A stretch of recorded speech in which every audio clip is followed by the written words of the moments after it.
Gente, muito boa tarde, já quase boa noite.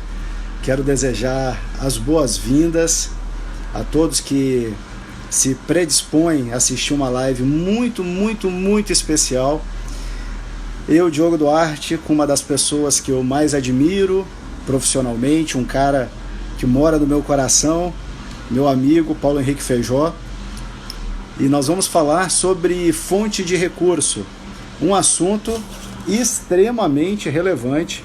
E um detalhe importante é o seguinte, deixa eu só colocar aqui fonte de recurso. Eu estou escrevendo aqui, fonte de recursos. Publiquei, vou fixar para quem chegar já saber do que se trata, está fixado. E quero desejar as boas-vindas para todo mundo que está chegando. Estou vendo aí uma galera altamente qualificada, um pessoal top. Olha, sensacional. E é interessante que o pessoal chega rápido e de repente a gente tem aí toda a nossa turma.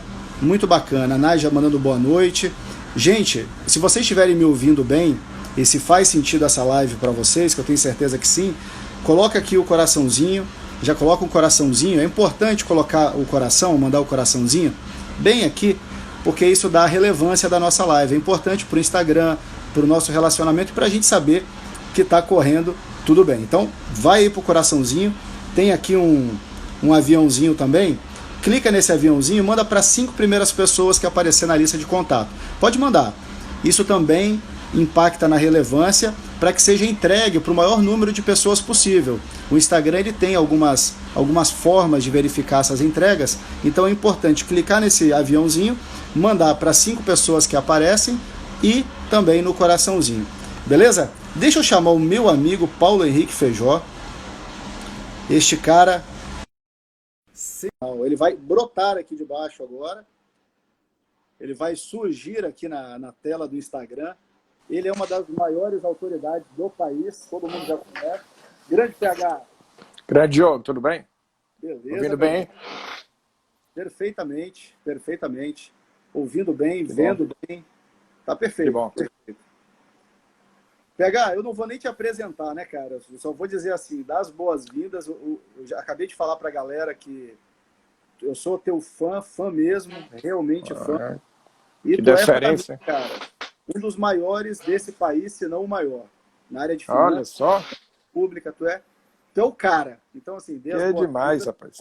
e bora pra cima. Assim como diz lá no Ceará, assim eu fico encabulado. Tu não!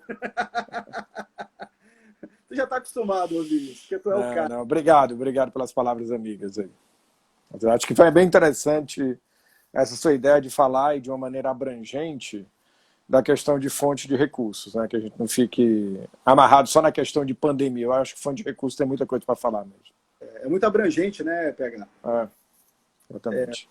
Para quem tá acompanhando agora e não... Assim, eu chamo Paulo Henrique, a maioria chama de PH porque é Paulo Henrique, então é como ele é conhecido, mas é o Paulo Henrique Feijó.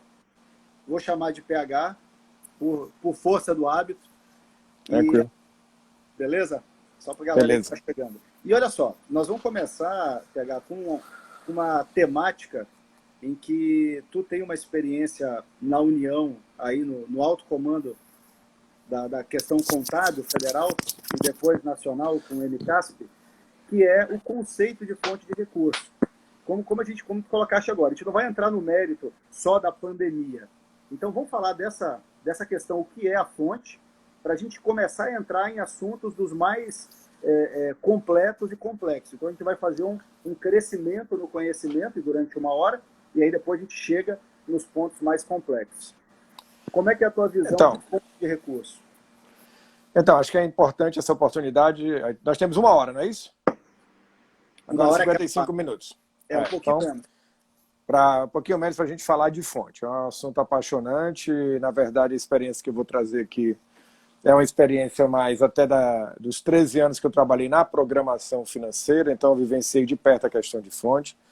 Eu trabalhei num setor que fazia justamente no CIAF a vinculação dos recursos, dos códigos de receita com as fontes. Então lá no CIAF existe uma tabela de códigos de receitas, que era o que a gente chamava de código DARF, do documento de arrecadação, e aqueles códigos DARFs, eles eram agrupados para uma destinação e mãe, que a gente chamava, e essa destinação mãe criavam várias filhas, né, que a gente chamava que eram as destinações filhas, que são vinculadas. Então, foi um dos primeiros aprendizados meus numa divisão chamada DIREV, que era a Divisão dos Recursos Vinculados. Então, por exemplo, lá na frente, quando apareceu a primeira versão da DRU, que era como Fundo Social de Emergência, a gente vai comentar aqui, a gente implantava no sistema, se saía uma nova legislação, a gente tinha que estudar a legislação e marcar quais eram as receitas e criar todo o mecanismo de destinação dessas receitas. Mas a gente precisa entender primeiro de onde que nascem os conceitos de fonte. E ele tem uma vinculação forte com o princípio da unidade de tesouraria, lá no artigo 56. Por que que a fonte se faz um classificador necessário, né, principalmente quando você tem o princípio de unidade de tesouraria? E quando eu vou para a unidade de tesouraria, na União isso é muito forte, o conceito de conta única, certo? Todos os recursos caem numa mesma conta bancária. Então, quem paga um IPI, quem paga o imposto de renda, quem paga a COFINS, a contribuição social sobre o lucro líquido, todos os tributos, todos os ingressos, inclusive de outros poderes, né, de qualquer órgão, cai na conta única do Tesouro. E aí vem uma legislação e diz, olha, mas esse dinheiro aqui você não pode usar para uma coisa, esse outro você não pode para aquilo, esse aqui só pode aplicar naquilo outro. Bom, o que seria natural na nossa casa quando ocorre isso? Se eu tenho que separar, isso aqui é o dinheiro do meu filho, isso aqui é da educação, isso, eu abro contas bancárias. Ou contas bancárias, ou conta poupança, algum mecanismo de conta banco no banco para segregar, para separar esses dinheiros. Ora, mas se dentro do princípio de unidade de tesouraria, se eu abrir conta banco, eu estou contra esse princípio. Exato. E aí nasce o mecanismo de separar na contabilidade as disponibilidades de caixa. E aí você não precisa criar uma conta banco, e nós estamos falando que a Constituição é de 88, né, o CIAF é de 87, a conta única é de 88, porque em outubro que nasce o artigo 64, parágrafo 3º, que diz que as disponibilidades de caixa do Tesouro Nacional estarão depositadas no Banco Central. E naquele momento, então, que você fez o RAPA, o encerramento das contas das unidades e transferiu os saldos para a conta única, você só é possível fazer conta única se você tem um bom sistema de contabilidade. Perfeito. E se esse sistema de contabilidade é robusto. Né? Robusto no sentido de ter contabilidade por conta corrente. E aí é a primeira ressalva que eu já coloco. Né? Eu tive experiência federal muito rica, depois experiência com o Estado e um pouco tempo experiência municipal. A minha experiência municipal mostrou que sistemas, eu vi alguns, mas lá tinha um específico, que os sistemas não são robustos na questão de controle por fonte de recurso em geral. Okay? E aí, alguns dizem que eu tenho um controle por fonte de recurso, mas nós estamos falando de ter o controle de fonte de recurso na contabilidade. É diferente de eu ter o controle de fonte de recurso no modo extracontábil, um módulo por fora. Não, eu estou falando de quando ingressa, contabiliza numa fonte, quando saca daquela fonte, olhando para uma conta contábil mais financeira, eu vou baixar aquela conta. E vou fazer registros contábeis de controle por fonte, de controle de disponibilidades, todos esses aspectos, a partir do momento em que a execução orçamentária ela afetar aquela fonte. Então, é importante esse contexto em que nasce a fonte. Por quê?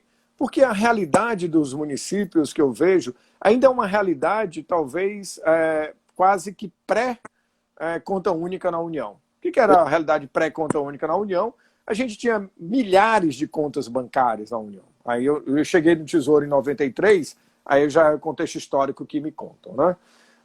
Então, quando eu cheguei lá, já tinha conta única. Né? Eu já estava num bom nível. Eu contribuí no processo, mas já tinha um bom nível de unificação do caixa.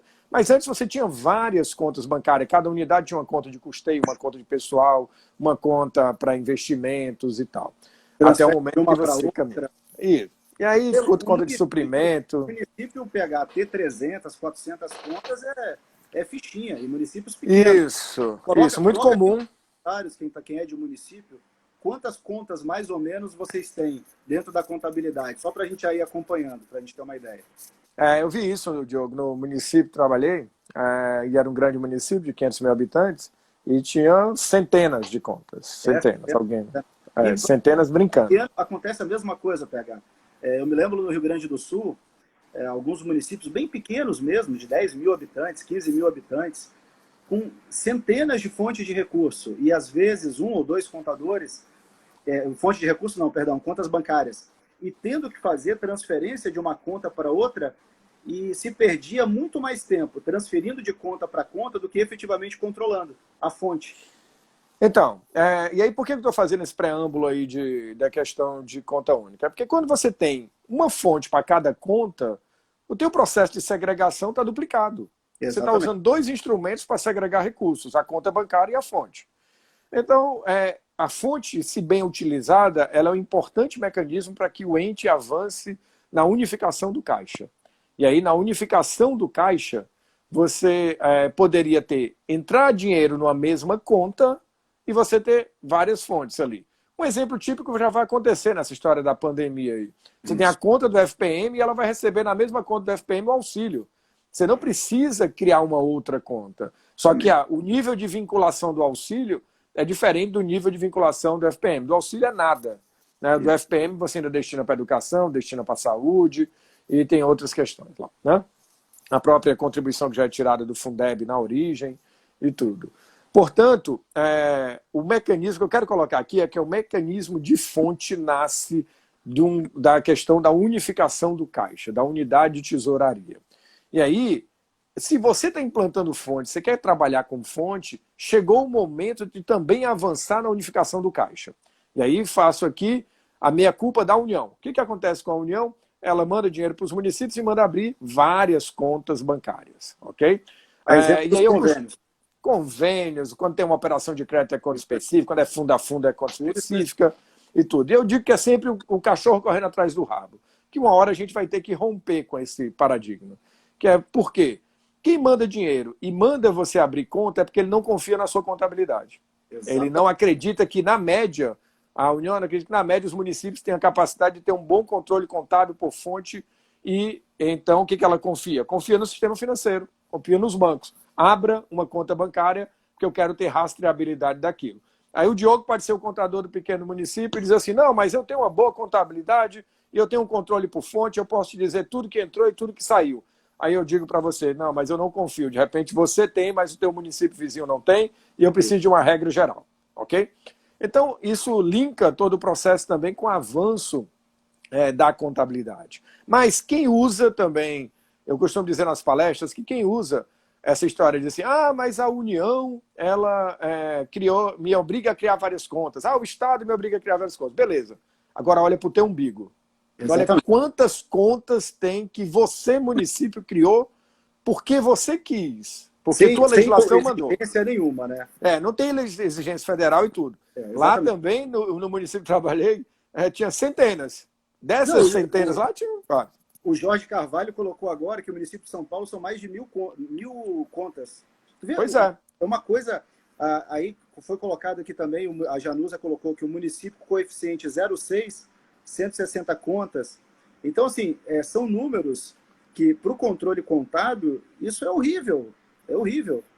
Né? Eu lembro quando a gente estava escrevendo o livro, com o Jorge, com o Vitor, nosso, de contabilidade, do ativo ao PL, e tu falaste, não, vamos dar um capítulo para o Conta Única, e aí não tinha como não falar das exigências da União para abertura de convênio, de operação de crédito. Mas então que isso seja exceção, né, PH? Ou que você faça o dever de casa, certo, Diogo? Em vez de você criticar a União está me obrigando a pagar contas, fica criticando a União, mas não olha para o seu dever de casa. Exatamente. A Secretaria A tem conta, o Fundo A do município tem conta, e tudo por exigência municipal.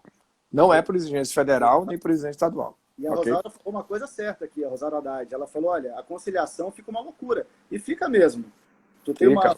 E outra coisa, uma coisa que eu observei, PH, dessas aberturas de conta, principalmente em municípios pequenos, muitos desvios acabam acontecendo em razão disso. Porque tem conta que tu desconhece a existência delas. E é por ali que vai acontecendo algumas coisas que a gente não gostaria que acontecesse. Eu fui A gente fazer uma brincava vez. nas aulas que nessas milhares de contas do governo federal, no passado, tinha gestor que administrava uma determinada unidade, fazia a troca de comando, passava para o outro, nem dizia todas as contas que tinha, tinha um monte de dinheiro parado do Tesouro que ninguém sabia que existia. E aí agora também vinculado a CNPJs diferentes, vira um caos, vira um caos. Isso. O gestor começou a administração, faz circularização, vai no banco e pede, eu quero todas as contas abertas em nome de todos os CNPJs do município. E verifica. E depois faz a segunda medida, acabar com um monte dessas contas, ok? E trabalhar com conta, unificação do caixa e tal. Cria uma conta centralizadora, transforma a tua conta de cota de repasse, de CMS, de FPM como tipo contas de arrecadação que transfere para essa conta arrecadadora, centralizadora. É isso. Então, você Agora, faz uma tipificação das contas, que a gente chama. Vamos imaginar, PH, um mundo ideal, ou próximo do ideal, que é o que você implementou, auxiliou na implementação na União, junto com grandes nomes, no município. Para o pessoal poder visualizar isso. Isso. Como é que seria?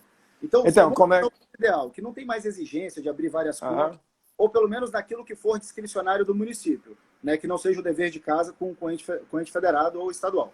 O cara tem uma conta só. Nessa conta, ele vai ter inúmeras fontes de recurso num controle contábil e não no controle financeiro físico do banco. É isso aí. Na verdade, eu vivi o mundo ideal. Eu vivi conta única no Tesouro. Uma única conta no Banco Central e com vários ingressos de receita. O que você tem que fazer? Eu tenho uma única conta bancária, vai cair vários tipos de dinheiros aqui, de várias origens. Isso. Quem vai me dizer as origens? Meu documento de arrecadação. Então, eu quero organizar meu caixa. Primeiro ponto, você tem que ter um documento padrão de arrecadação.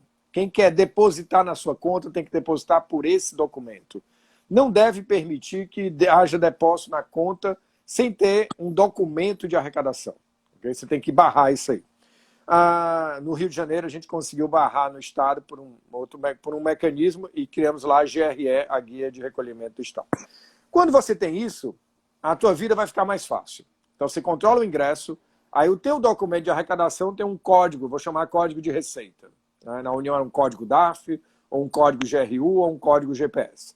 Então, tem um código de receita, e aí no meu sistema de contabilidade, eu tenho que ter esse código de receita, quando vem a arrecadação, que eu vou processar as informações da arrecadação, ele joga nessa natureza de receita, e ele destina para fonte A, fonte B, fonte C, fonte D. Né? Normalmente, essas vinculações, quando são percentuais. Né? 10% dessa receita está destinada àquilo, 15% àquilo, e eu jogo nas fontes. Esse é o processo que a gente chama de destinação dos recursos para cada fonte. Né? Então, você tem que amarrar no código de receita. E aí vem aquela frase clássica. Por isso que fonte nasce na receita. Fonte nasce quando arrecada. Quando é o que a gente chama de... A receita passa por dois processos. O processo de classificação, para o qual eu indico a natureza da receita, se aquilo foi ISS, ICMS, IPI, Imposto de Renda. Então, esse é o processo de classificação e o processo de destinação, que ali eu vou definir se dinheiro foi para a fonte A, B, C ou D. No total, obviamente, essas duas classificações têm que bater. O que eu classifiquei por origem tem que bater com o que foi por classificação. Né?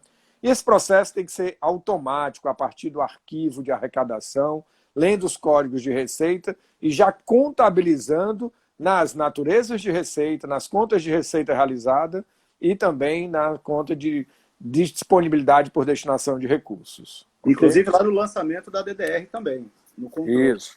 Nasceu a receita, DDR, pronto. Fiz isso. Aí vamos entrar um pouquinho, Diogo, então na codificação da receita. Isso. Normalmente, na União, o código de fonte é um código com duas posições. E aí, como diz lá no Ceará, varia, né? Dependendo do município ou do estado. Tá? Então, assim, vamos se basear aqui mais no SICONF um pouquinho, que ele tem, se não me engano, 3 dígitos. Você está mais por dentro do SICONF do que eu. Agora deixa eu só um parênteses, PH, um parênteses bem curto, para não cortar a tua linha de raciocínio. Tem muito estado, agora isso está acabando, tende a acabar em razão da padronização do SICONF. Mas tem muito estado que ainda confunde natureza de receita com fonte de recurso. E isso também propicia que a União exija a abertura de contas bancárias para convênios. Porque eu vejo em vários estados, tu vê também, o pessoal dizendo, não, eu tenho a fonte de recurso lá do IPTU. Não, IPTU não é fonte de recurso. Então, existe essa confusão de saber o que é exatamente a fonte. Aí alguns tribunais acabam exigindo, ou trabalhando com o conceito de fonte erroneamente, aí o pessoal operacionaliza erroneamente, e aí quando vem, por exemplo, uma matriz de saldos contábeis em que agora existe uma padronização federal, o depara, aí o pessoal, opa, não era esse o conceito de fonte.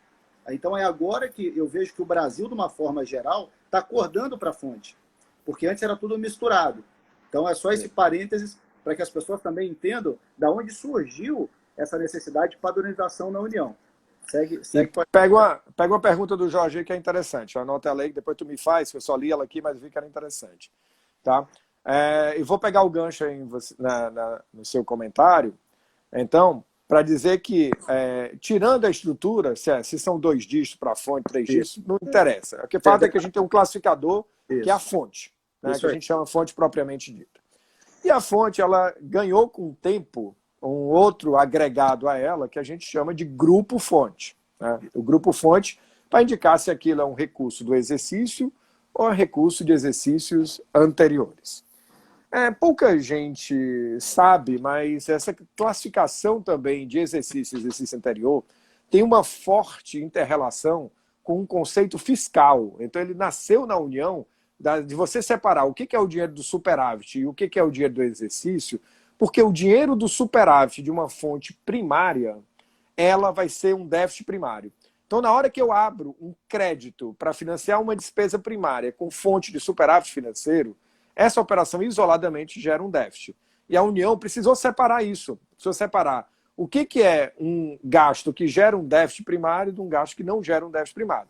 Então, se eu pego a fonte 100 na União, o 1 está me dizendo que é do exercício. O 00 está me dizendo que é um recurso ordinário. Né? Agora, se eu abro um crédito com a fonte 300, o 3 está me dizendo que eu estou usando o dinheiro de anos anteriores. De que fonte? Da fonte de recursos ordinários, 300. E aí, quando eu digo isso financia uma despesa primária, o cara do orçamento, ao saber disso, ele vai olhar se existe uma palavrinha-chave chamada espaço fiscal. Né? Ou seja, se o espaço fiscal para acomodar aquela despesa existe sem comprometer a meta fiscal. Então, essa história de separar o dinheiro de um outro não é só para separar à toa o dinheiro de um exercício com o dinheiro de outro exercício ou sobras de caixa. Exatamente. Né? Tem relação com o chamado resultado fiscal apurado sob uma ótica orçamentária, não sob uma ótica aí de caixa, como está mais recente. Ok? Tá bom. E aí a questão é o seguinte, tudo que arrecadou, eu jogo na fonte chamada 100, fonte com o dígito que é do exercício. E aí, ao longo do exercício, vai entrando dinheiro nessa fonte 1, 100, 112, o que seja, qual seja a fonte. E aí, no final do exercício, uma pergunta clássica, né? O pessoal diz assim, eu vou escrever em restos a pagar. Isso. Então, quando eu escrever em restos a pagar, essa despesa que eu escrever em restos a pagar, a fonte vai ser exercício anterior? Não, a fonte continua a mesma, fonte 100. Mesmo, não muda, né? O que vai mudar de 1 para 2, ou no caso da União, de 1 para 3, né, que é o indicador do tipo de recurso lá, do grupo fonte, se aquilo teve um superávit financeiro. Então, eu quero segregar o superávit financeiro, né, de um ano para o outro. Foi comprometido. Isso. Aí qual é um dos problemas disso? Já entrando num ponto que foi uma pergunta que me fizeram antes aqui e pediram para eu abordar. O problema é o seguinte, muitos municípios têm uma relação de 1 para 1, uma fonte com uma conta. E aí, imagina, vamos pegar um município que tem um determinado fundo, que ele teve uma execução, arrecadou receita vinculada àquele fundo, empenhou, e aí sobrou um caixa no fundo livre, né, e sobrou um resto a pagar. Então, o que é resto a pagar, ele deixa no caixa como fonte do exercício. Apesar de que é o dinheiro do exercício que vai para resto a pagar. E o que foi superávit, ele muda lá para o indicador 2. Suponha fonte 200, seja o de anos anteriores. Certo? Quando ele faz isso, o que acontece? Pode ser que, além do resto a pagar, ele tenha que começar o ano pagando despesas do orçamento do exercício.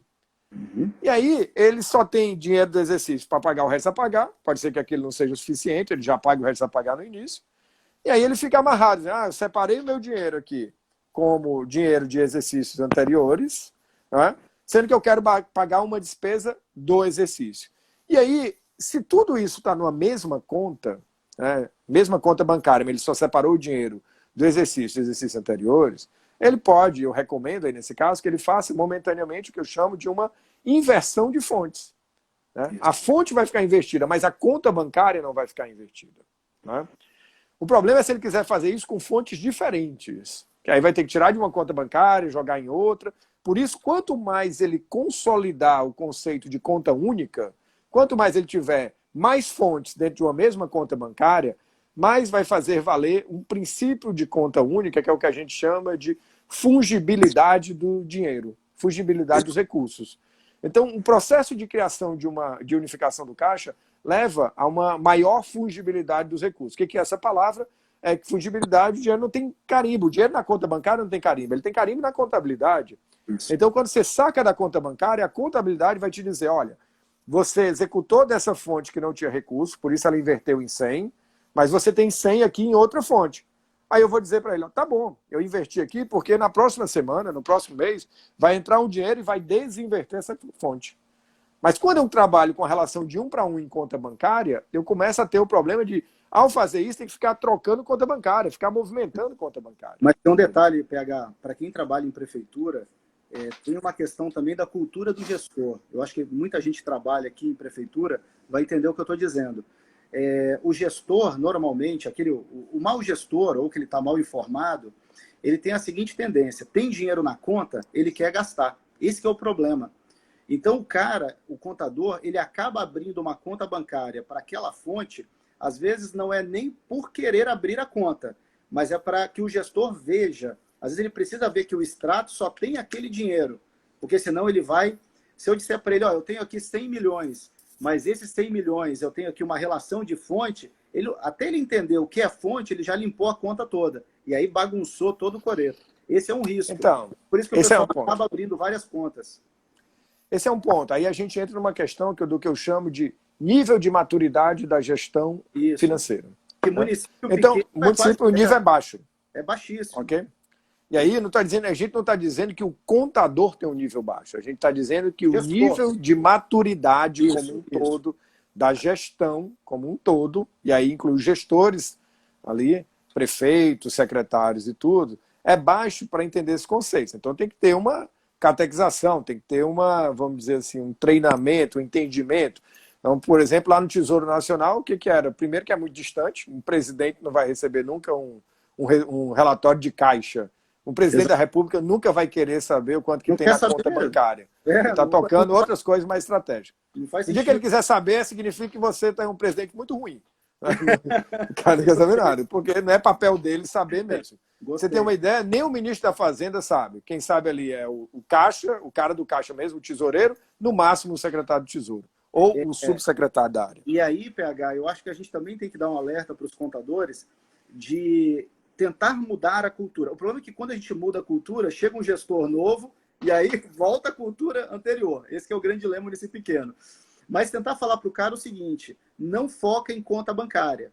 E aí tentar entregar os relatórios mais mastigados possíveis, gerenciais, e dizer, se baseia nisso aqui, porque é isso aqui que o tribunal vai exigir.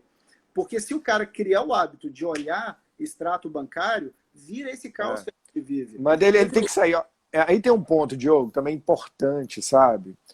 Que remete à nossa categoria agora. É o seguinte, a gente tem que fortalecer sistemas contábeis, a informação contábil.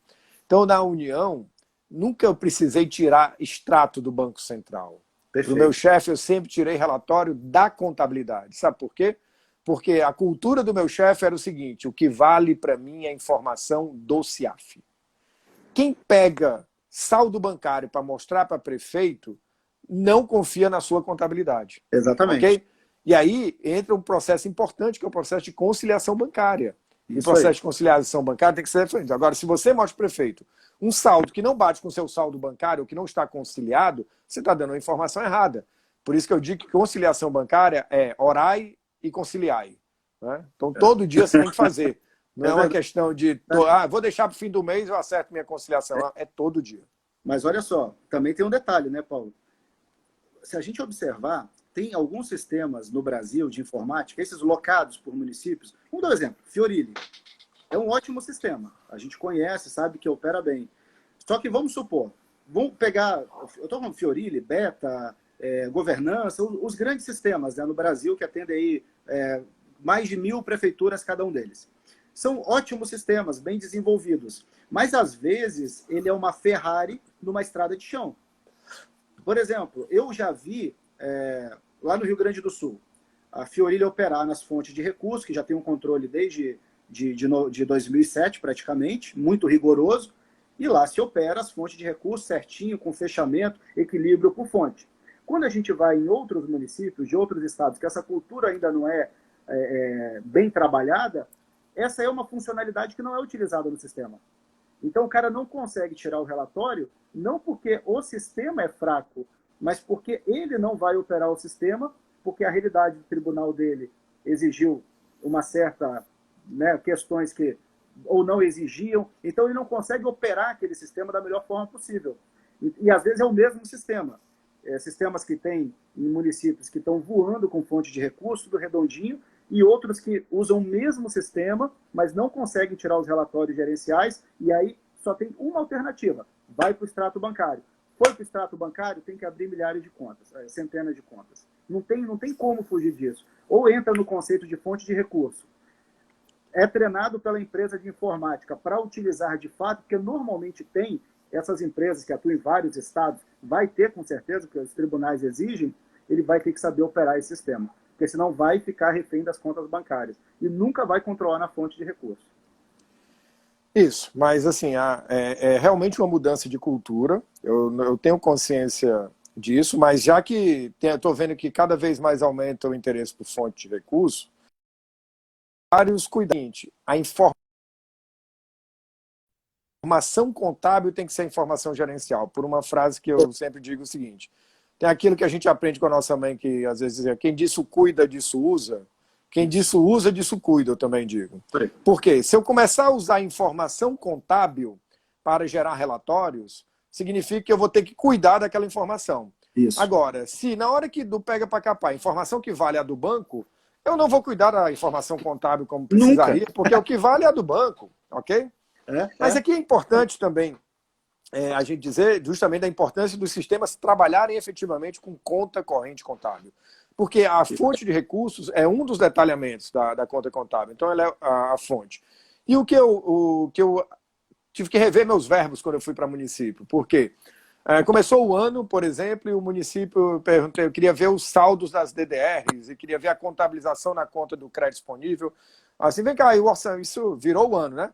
Virou o ano, assim, e o orçamento já está disponível? Já foi aprovado? Que bom em tudo. Então eu queria ver o saldo da conta lá do crédito disponível. Isso era tipo 4, 5 de janeiro. Aí tudo assim. Não está lançado, não. Mas vocês não disseram que já carregaram o orçamento? Isso. Assim, carregamos, mas não contabilizamos. Eu digo, opa, peraí. Eu não fui catequizado nessa escola. A minha escola, carregar é contabilizar. Então, na União, quando eles dizem carregamos o orçamento, nós contabilizamos o orçamento. E contabilizamos o orçamento em 2 de janeiro. Você não precisa esperar encerrar o exercício para contabilizar o do exercício. E aí eu faço os controles nos contas correntes contábeis, é isso que a gente faz o controle, ok? Mas tem 2 recados importantes antes que eu esqueça. Tá? A gente ainda tem tempo, vai olhando as perguntas, eu quero responder aquela do Jorge, que era bem complexa lá. Não, eu vou subir lá. Tempo da retenção. Tem uma coisa, o Paulo Pimenta, ele colocou 2 vezes aqui, Paulo, se me permite, ele escreveu o seguinte: já utilizamos como ferramenta gerencial aqui no Ceará, no Estado, e agora convenci os municípios e o Tribunal e o TCE do Ceará a valorizar. Boa, Paulo Pimenta. E tem um detalhe importante. O Ceará ele passou num processo, que é um processo doloroso, de o Tribunal de Contas, de migrar de TCM para TCE. Então, são grandes mudanças para os municípios. E bacana isso, de valorizar agora, já que no Estado já está funcionando, começar a cobrar para os municípios. Eu estou voltando aqui na do Jorge. Tá bom, então mais 2 recados que eu preciso dar. Importante. Não se altera a fonte ao bel prazer. Né? Assim, eu estou lá na minha disponibilidade, o dinheiro está na fonte 100. Aí eu acordo amanhã, aí diz assim, não, mas eu estou precisando na fonte 112. Baixa aí na contabilidade da 100 e joga na fonte 112. Você bagunçou os seus controles todos. Então, a troca de fonte ocorre se tiver uma execução orçamentária e financeira. Regra geral, se eu empenhei, liquidei e paguei, eu tenho uma fonte. Por exemplo, eu arrecadei na fonte 100, e aí eu tenho que mandar a contribuição patronal para o RPPS. Eu vou empenhar, liquidar e pago para o RPPS. Lá no RPPS vai nascer uma receita em outra fonte, e aqui vai ser uma despesa na fonte 100. Mas aí teve as íntegras orçamentárias naturalmente. Isso, né? Normal. Então vai ter que ter uma execução orçamentária. Eu não posso chegar e repasso o dinheiro e ele muda a fonte. Então, que é o exemplo agora que eu vou dar. Tem o caso de um estado que me procurou e disse o seguinte: Feijão, olha aqui essa situação. O Tesouro mandava para o RPPS fonte 100 para cobrir déficit, para pagar inativo. O RPPS disse: então como esse dinheiro é meu, eu vou mudar para a fonte 130, suponho que fosse a dúvida. Porque é dinheiro da receita própria do RPPS, por exemplo. Isso aí. Né? Aí ele chegava e mudava direto na contabilidade. Errado. Não pode fazer isso. Né? Ele recebeu como fonte 100, não teve execução orçamentária, só foi VPA lá. Eu não troco fonte, ele vai pagar os benefícios previdenciários com fonte 100, né? Financiando o déficit previdenciário naquela fonte. Isso. Não deve trocar de fonte, até porque não houve uma execução orçamentária aí nesse processo. Ok? Então, esse é um recado importante que queria dar. Você não pode ficar alterando fonte, porque, vejam só, olha o que acontecia nesse exemplo, Diogo. Ele arrecadava na fonte 100. Então, caía na minha DDR na fonte 100. Isso. Eu transferia o dinheiro para ele na fonte 100. Aí, ele chegava na contabilidade do RPPS e trocava para a fonte 140. Isso. O que está acontecendo? A fonte 100 tem receita e despesa nessa fonte 100, se essa fosse a única operação. Zero. Na 140, despesa sem ter receita. Então você teria um déficit financeiro na 140 e um superávit na 100. Quando, na verdade, você não teve nenhum nem outro. Não tem. Você teve uma execução de 100 normal. É igual baixa trocada, baixa em conta trocada. Não existe, não tem como. Eu costumo usar, PH, esse exemplo seguinte. Para mim, eu até falei na live anterior, falo nas palestras, fonte de recurso é igual aliança no casamento. O problema é quando fala em casamento, a metade sai da live. Eu estou olhando aqui o quantitativo. Porque o que acontece? Como nasce na receita, tu casou, colocou aliança. Aí depois, então eu vou numa balada. Na balada eu tiro a aliança, agora eu não estou mais vinculado. Não existe isso, pô. Vai continuar com a aliança igual. Se tu tirar a aliança, tu descaracterizou o teu relacionamento. É a mesma coisa na receita, na arrecadação e na execução. Arrecadou, ali nasceu a fonte de recurso. Vai empenhar em qual fonte eu vou empenhar? Pô, na mesma. Aí o pessoal fala assim, mas eu vou empenhar, por exemplo, vamos supor uma fonte de recurso MDE, Manutenção e Desenvolvimento do Ensino, e uma fonte ordinária. Mas eu vou comprar determinados bens, eu vou usar duas fontes. Posso? Pode, desde que você faça para cada uma das fontes, nos respectivos saldos e nas respectivas vinculações. E pronto. A exemplo do convênio. O convênio, quando recebe um recurso da União, ele já vem com a fonte carimbada, de convênio. Recebeu. Aí tu vai colocar a tua contrapartida, um recurso ordinário, na mesma conta bancária. Aí tu recebeu 100 da União, tá colocando 20. Tu tem 120 no total. Mas quando for empenhar, aqueles 100 que vieram da União, que já estão carimbados com a fonte de convênio, só pode ser empenhado naquela mesma fonte. E o da contrapartida continua sendo a contrapartida. A contrapartida não vira fonte convênio, por estar na mesma conta bancária. Eu acho que esse é o melhor exemplo que nós temos, porque isso é normatizado, é assim que tem que ser feito. Joga todo mundo para a mesma conta bancária, abre duas contas analíticas, contábeis, cada um com uma fonte de recurso. Então, o fato de estar na mesma conta bancária não virou a mesma fonte de recurso. Então, são coisas diferentes. Nasce na origem. O fato de transferir para uma conta para outra não muda a fonte. E outra coisa, né, PH? Não é poder discricionário do contador criar fonte. Não, eu vou criar essa fonte porque é melhor para controle. Não. Se não tem uma obrigação legal, uma obrigação constitucional, ou seja lá normativa do jeito que for, não tem por que criar fonte. Ela vai ser ordinária. Então, legal, vou pegar o gancho que você falou, só me lembra que eu tenho que falar do detalhe da fonte. Mas pegando o gancho só que você falou, essa coisa de que nasce normalmente um normativo, uma lei ou uma constituição. Mas, por outro lado, eu vivenciei um caso em que a gente estava querendo reformular a tabela de fonte do município e a criação ou a reformulação dessa tabela de fonte era um decreto do prefeito. Aí ficou parado lá na mesa do prefeito até alguém explicasse para ele o que é fonte. O prefeito não precisa entender o que é fonte. Não tem. Tem que ser portaria do secretário de orçamento, portaria do secretário de fazenda, do município. Né? Não preciso estar explicando. Prefeito que precisa saber, que precisa entender fonte, ele não tem outros problemas no município, só pode. Isso né? aí. Então, isso é uma coisa muito técnica. Agora, precisamos tocar no outro assunto, antes de terminar, da questão do detalhamento. Quando que nasce a questão do detalhamento da fonte? Também é explicado do nível federal. Né? O detalhamento ele é muito importante para quem faz administração de caixa. Isso. Não necessariamente para a destinação em si. Ele ajuda também na destinação. Mas olha o que acontecia. Seguinte, eu tenho um recurso de operação de crédito externa. Né? Poderia ser de um convênio também. Um convênio para várias coisas, mas vamos pegar que a fonte convênio é uma fonte 81, por exemplo, convênio. Certo? Só que eu posso ter 100 convênios. Eu não vou ficar criando uma fonte, 81, 82, 83, para cada convênio. Foi daí que nasceu o detalhamento. Então, na União, por exemplo, a fonte ela detalha por convênio, por operação de crédito, que é dívida, ou por cadastro. O que é? Quais são as três situações lá? Por convênio, já está dito. Ou seja, eu tenho uma fonte só convênio, e para segregar o dinheiro dos convênios, quando se celebrava um convênio na União, se cadastra esse convênio, hoje é no Siconv, ele ganha um número, e aquele número vai para o detalhe da fonte. Então, com isso, eu sei fonte convênio e quais são os convênios detalhados.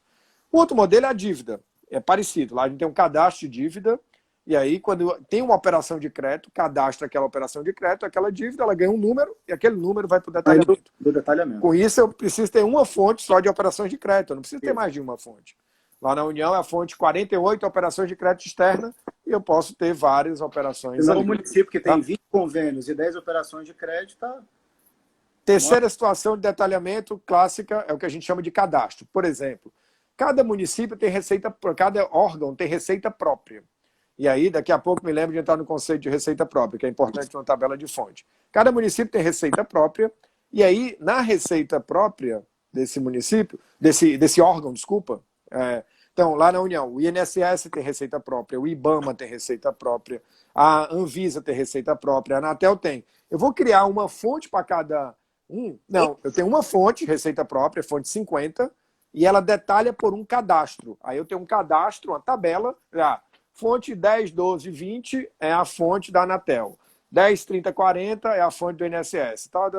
E esse detalhamento, quando entra a receita própria, você maneja para que você identifique o dinheiro por cada órgão. Então, daí nasce o detalhamento. Uma característica do detalhamento é que ele não deve aparecer no orçamento, na orçamentação, no crédito orçamentário. Isso. Ele vai aparecer na execução. O detalhamento é para aparecer na execução e não aparecer na orçamentação, porque senão você acaba engessando. Você não vai fazer orçamento por cada convênio, você vai fazer por uma fonte convênio. Isso e aí, lá na execução, que você vai detalhar.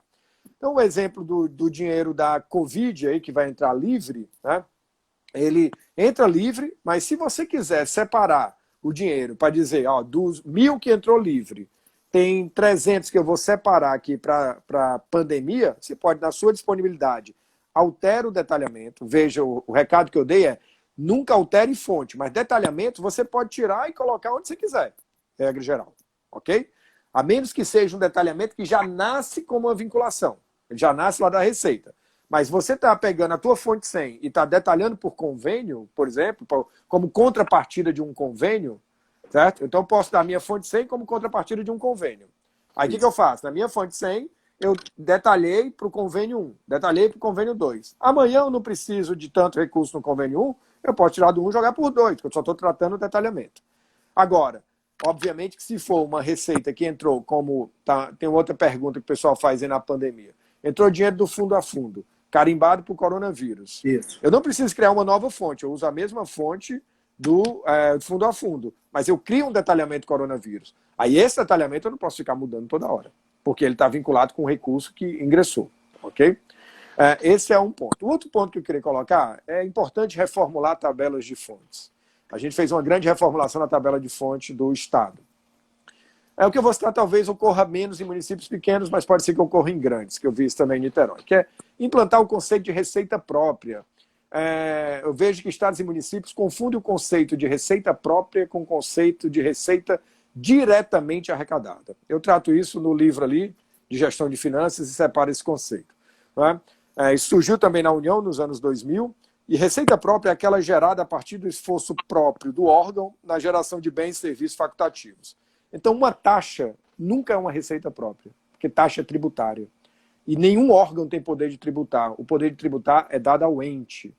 Então, neste contexto, certo? Receita própria será quando eu tenho a antiga ESAF, Escola de Administração Fazendária, que hoje é ENAP, ela fornece um curso e alguém vai lá e paga por aquele curso. É do esforço próprio dela, ninguém é obrigado a fazer. Mas uma taxa de licenciamento do Detran, você só põe seu carro na rua se pagar a taxa. Então, isso não é uma receita própria, é uma receita diretamente arrecadada. É uma receita tesouro diretamente arrecadada. Ok? Cadê a pergunta do Jorge, aquela complexa? O Jorge colocou ali, ó. Na verdade, a pergunta... Não, mas era outro negócio do empenho, troca da fonte... era essa aí mesmo, no momento da retenção. No momento da retenção. Que mais? Eu tinha fixado uma, aí o Jorge me puxou a orelha, essa agora. Qual é? Pergunta, Igor, foi sobre a troca de fonte no momento da retenção. Da retenção, durante a execução da despesa. Qual é a situação concreta? Trocar a fonte na retenção, por quê? Ele está querendo saber se troca, se não troca. Eu não entendi qual foi a pergunta também. Não vejo motivo, no primeiro momento, para trocar.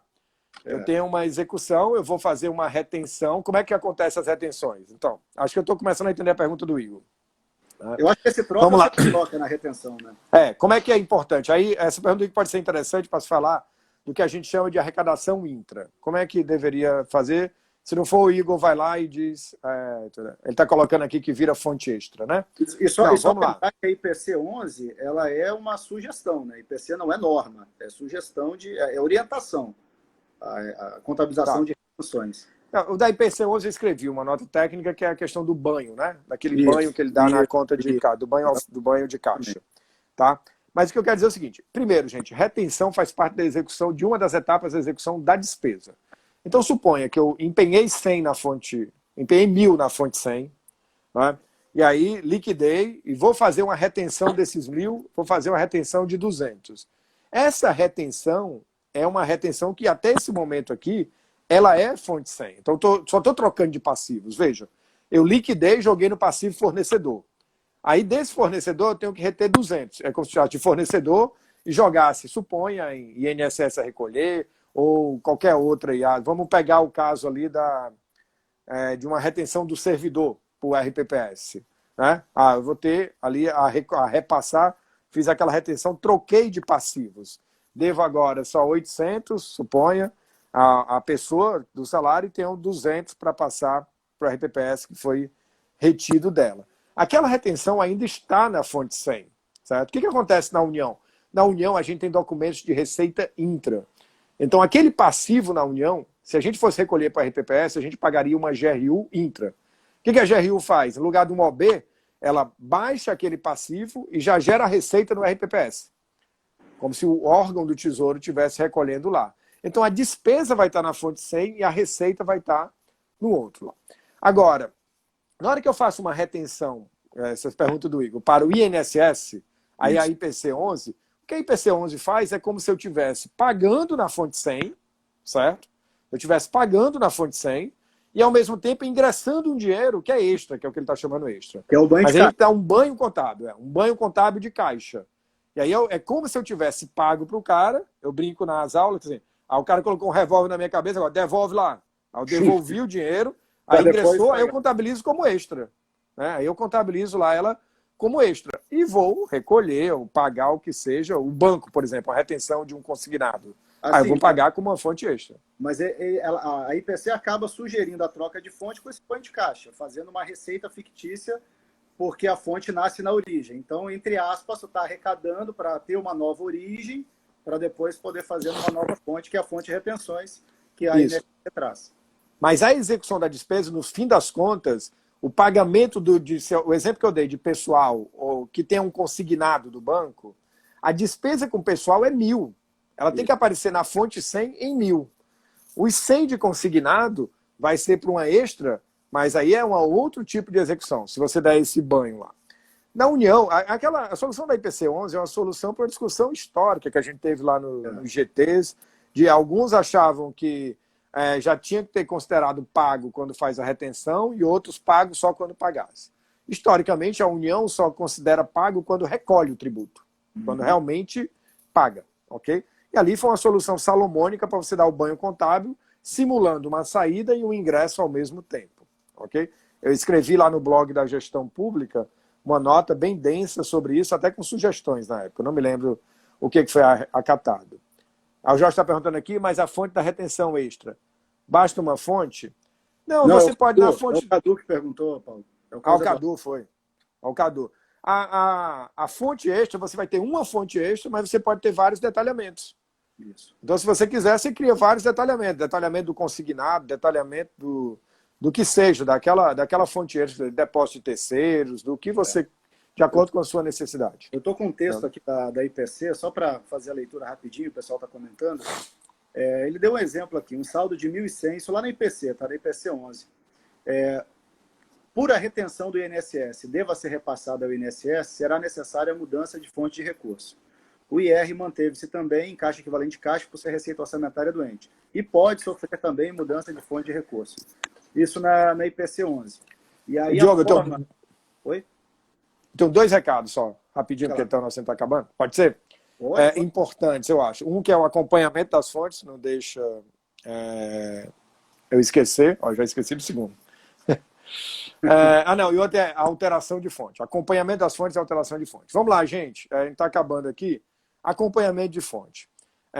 O que eu tenho que cuidar ao longo do ano para que minhas fontes não terminem invertidas lá? Eu não posso fazer uma projeção de arrecadação por fonte, colocar na minha lei orçamentária, depois começa a arrecadar e eu só vou fazer o ajuste no final do ano. Não. Para que existe REREL? O REREL é bimestral. Ele não é bimestral à toa. Ele não é um elemento de acompanhamento à toa. É para você dar uma parada a cada bimestre, rever suas receitas. E aí, quando você fizer as suas projeções novas de receita, você sempre tem que fazer projeções por natureza e por fonte, certo? Na hora que você fizer a projeção por fonte, você vai olhar se aquela fonte tende a frustrar ou não. Se ela vai frustrar, pessoal, você já tem que tomar as medidas de alteração orçamentária, diminuindo despesas que estão projetadas naquela fonte que vai frustrar e jogando para outras fontes. Essa alteração, esse jogo de fontes tem que ser acompanhado ao longo do exercício. É importante que isso seja feito. Agora, a forma de alterar vai depender de regras de tribunais de contas, de regras que foram colocadas na LDO e tal. O que eu recomendo? Padrão da União. Alterar a fonte, colegas meus aí de tribunais de contas, pelo amor de Deus, de órgãos de controle. Alterar a fonte tem que ter flexibilidade. Alterar a fonte não pode ser encarado como um crédito adicional. Só quem nunca trabalhou no Caixa vai defender uma teoria dessa de que para eu alterar o crédito da fonte A e jogar na fonte B, eu preciso mandar uma lei para a Câmara, para a Assembleia e tudo para alterar isso. Né? Então, se ficar amarrando muito, não vai terminar com as fontes bonitinhas e o gestor vai ter um escudo. Qual o escudo? Cara, eu mandei a proposta de alteração, mas o parlamento não aprovou, o que eu faço com o meu caixa?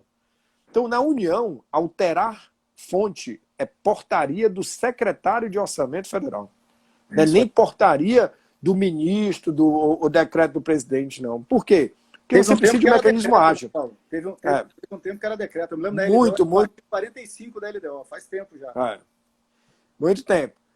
E aí vai para outros classificadores, mas não quero me estender, quero focar em fonte, mas elemento de despesa na União, o gestor altera no CIAF. Você não tem classificação por elemento. Por quê? É a ideia de orçamento orientado a resultado. Né? A gente tem que perguntar como controle o seguinte: se eu permitir o cara trocar a fonte, alterou a política pública? Não, não alterou a política pública. Não faz diferença para a política pública se a escola foi construída com a fonte A ou com a fonte B. Não é? Agora, quanto mais amarras eu criar, mais instrumentos eu estou dando para o gestor se defender de que ele fez a parte dele, mas terminou com as fontes invertidas. Ok? Então é importante incentivar isso. Onde é que eu coloco o mecanismo para alterar a infralegal? Na LDO. A recomendação é que se coloque na LDO. Então, acompanhamento, gente. A cada bimestre tem que estar avaliando receita. Leia o caput do artigo 9º da LRF. E aí, coloque em prática. Viu que a fonte vai frustrar? Já faz comando de alteração de fonte. Paciência. Se não puder ser por infralegal, manda crédito. Mas não deixa para o final do exercício. Então faz um colega uma vez, Diogo, no Facebook, último ano de mandato, e aí ele colocou: avisei para o prefeito que não podia gastar tanto e tudo. Em novembro, Entrando em dezembro, o cara reclamando que não ia ter disponibilidade de caixa para isso. E perguntando o que ele faria. Eu deu vontade de dizer, meu filho, ajoelha e reza. Ajoelha e reza porque não tem outra coisa. Ajoelha e reza é boa. Olha só, o Silvio colocou aqui, suponhamos que o empenho foi na fonte 100 e o pagamento na fonte 200. É aquele negócio que é ser aliança, né? Então, isso aí é o que a gente chama de, para mim, é de inversão de fonte. O pessoal tem uma cultura, às vezes, de falar de empréstimos de fonte. Lá na União, quanto a inversão de fonte ela é mais caracterizada quando ocorre quando eu tenho uma relação de que eu tenho uma conta bancária para várias fontes. Então, eu tenho uma conta bancária com 1.000 e eu tenho 500 na fonte A e 500 na fonte B. E eu preciso gastar os 1.000, mas a execução da despesa eu vou fazer só na fonte A. O que eu vou fazer? Eu vou inverter a fonte A. A fonte A tem um saldo de 500, ela vai ficar com menos 500. Quando eu olho com mais 500, saldo total 0, batendo com a conta bancária. O que estou dizendo? Que eu usei dinheiro de outras fontes, seja da fonte B, se tivesse mais fontes ali dentro, para financiar aquela despesa. Quando eu tenho uma relação de 1 para 1, é o que eu estava falando no começo. Na hora que eu quiser inverter, eu vou ter que transferir bancariamente também o dinheiro para outra fonte. Né? E aí fica uma operação mais complexa. Por isso que quanto mais se implantar o conceito de unidade de tesouraria, melhor para administrar a fonte. PH, eu vou fazer um negócio aqui que é importante, senão a gente vai sair no Instagram com cara torta. O pessoal faz o print na hora que não tem que fazer. Pedi para o pessoal fazer o print aqui. Pô, e dizer, eu vou reativar os comentários e dizer, PH, tava com saudade de ti, cara. A gente rodou esse país juntos, né? Tu, João Eudes, eu, e a gente rodou bastante. Foram muitos estados, muitos municípios. E na época uma correria danada. E aí eu me lembro o suor que a gente teve, literalmente suor mesmo, rodando esse país. E hoje a gente consegue fazer algo muito parecido online, estando em casa. Eu acho que esse é o grande ponto positivo dessa pandemia. A gente startar para a disseminação do conhecimento, que é o nosso propósito. E eu aproveito, o pessoal está perguntando se o vídeo vai ficar gravado. Vai sim, eu vou deixar aqui no Instagram durante as próximas 24 horas e vou tentar dar um jeito também, se o Paulo Henrique autorizar, para a gente postar no YouTube. Está autorizado. Beleza, fechou. E, gente, eu quero perguntar agora, aonde que a gente vai buscar conhecimento? Eu vou indicar 2 fontes para busca de conhecimento. A primeira delas é a Editora Gestão Pública, do meu amigo Paulo Henrique Feijó. É onde eu tenho meus livros, o meu livro de patrimônio publicado, o meu livro em coautoria com o Paulo, com o Jorge, com o Vitor, com o Fernando, também lá, e todos os livros do Paulo Henrique Feijó, que eu recomendo todos, são todos assim, de excelência. Então, obrigado. A Gestão Pública tem cursos online, tem livros, então recomendo muito, muito, muito mesmo. Não só porque o Paulo está aqui, porque todo mundo sabe da qualidade. Vou recomendar também em Contabilidade e Patrimônio, a CASP Online, que é onde nós temos também vários EADs na área de matriz de saldos contábeis, PCASP e alguns outros cursos. Então, referência. Beleza, obrigado. editoragestãopublica.com.br e casponline.com.br. Gente, na verdade, gestãopublica.com.br. Gestãopublica.com. E, PH, nós estamos nos minutos finais, os 2 minutos. Eu quero primeiro te agradecer, desejar que Deus te abençoe e, de coração, quem está na live, segue Paulo Henrique Feijó, quem ainda não segue, é, para mim, a maior autoridade em finanças do país. Considerações. Valeu, Diogo. Obrigadão aí. Obrigado pelas palavras amigas, pela divulgação. Também tem vários áudios lá no blog da Gestão Pública, os livros. E tem um curso de AD com base nesse livro aí de Gestão de Finanças Públicas. Obrigado aí pela oportunidade. É um tema instigante, daria até para falar mais, mas acho que a gente abordou o essencial. Foi fantástico. Antes da live, a gente fez o nosso bate-papo, o que a gente ia abordar, como é que ia ser, uma coisa bem rápido, e não é nada ensaiado. A gente só falou, olha, o que a gente vai abordar, o que a gente não vai, para poder render bastante.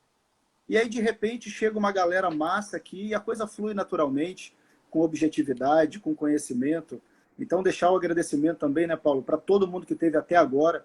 A gente manteve aí praticamente 180 pessoas o tempo inteiro, full time, assistindo. A gente sabe que agora 19 horas, o pessoal tem filho, todo mundo em casa, obviamente, né? Então, estar aqui, é um prazer danado. E estar em casa dessa forma acaba amenizando um pouco o impacto dessa coisa horrenda que vai passar, e quando passar a gente vai se encontrar todo mundo presencialmente, em nome de Jesus. Se Deus quiser. Abraço, Diogo. Abraço, pessoal. Até a próxima. A todos. Até a próxima. Valeu. Abraço.